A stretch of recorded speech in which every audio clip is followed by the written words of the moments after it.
300,000 ադրբեջանցիների Հայաստան գալու մասին տեղեկատվություն սուտ է, այն հիբրիդային գրոհի մաս է, եւ ես ցավում եմ բոլոր այն քաղաքացիների համար, ովքեր այս կուտ ուտում են, որովհետեւ ուզում եմ հիշեցնել իրենց, որ հայաստանյան իշխանությունները քանիցս ասել են, որ նման հարց չի բանակցվում եւ չի կարող բանակցվել,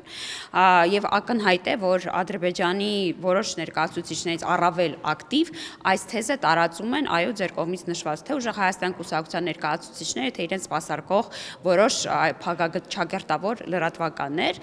այս օրակարգը միանշանակ մի նպատակ ունի, այն հնարավոր դարձնել Հարավային Կովկասում կոնֆլիկտի երկարացումը, կոնֆլիկտը հնարավոր պարագայում տեղափոխել Հայաստան եւ հրավիրել այստեղ այլ պետությունների ուժայինների ներկայություն։ Այսինքն իրենց նպատակը ոչ թե Հայաստանի Հանրապետության ուժեղացումն է, Հայաստանի Հանրապետության ինքնիշխանության պաշտպանությունը, այլ իրենք այս թեզով միանշանակի ցույց են դնում այն, որ սպասարկում են այլ պետության շահեր։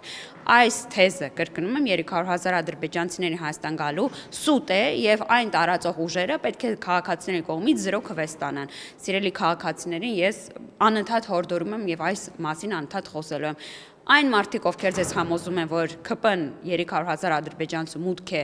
ապահովել, իրենք ձեզ մանիպուլացնում են, ձեզ սուտում են եւ իրենց նպատակը մեկն է ձեզ գործիք դարձնել այլ պետության շահը սպասարկելու համար։